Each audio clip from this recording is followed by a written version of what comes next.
Hello friends, welcome to Imran study circle. మనం recent current affair ఒకటి చూద్దాం. నోబెల్ పీస్ ప్రైజ్ 2025 టైటిల్ ఎవరికి వచ్చింది?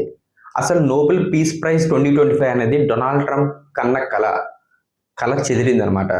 సో నోబెల్ పీస్ ప్రైజ్ 2025 ఎవరికి వచ్చిందంటే మనకి Maria corona Machado. She belongs to which country అంటే వెనిజులా దేశం అనమాట. సో మిగతా ముగ్గురు ఎవరంటే అలాగే నోబెల్ కెమిస్ట్రీ 2025 ఎవరైతే వచ్చారో మిగతా ముగ్గురు కూడా ఆ కేటగిరీకి చెందినవారు. అసలు నోబెల్ బహుమతి ఏ దేశం వాళ్ళు ఇస్తారంటే మనకి స్వీడన్ అనే దేశం అనేది ఇస్తారు. అలాగే కానీ అందులో పీస్ శాంతి బహుమతి ఎవరు ఇస్తారంటే నార్వే ఇస్తారు. సో ఇప్పటి వరకు ఇండియా నుంచి నోబెల్ బహుమతి అందుకున్న వారు ఎంతమంది అంటే 9 మెంబర్స్. సో ఈ 9 మెంబర్స్ లిస్ట్ ఒకసారి చూడండి. క్వశ్చన్స్ ఎలా అడుగుతారంటే కెమిస్ట్రీలో మొట్టమొదట భారతీయుడు నోబెల్ బహుమతి అందుకున్న వ్యక్తి ఎవరు? కెమిస్ట్రీలో ఒకే ఒకరు ఉన్నారు.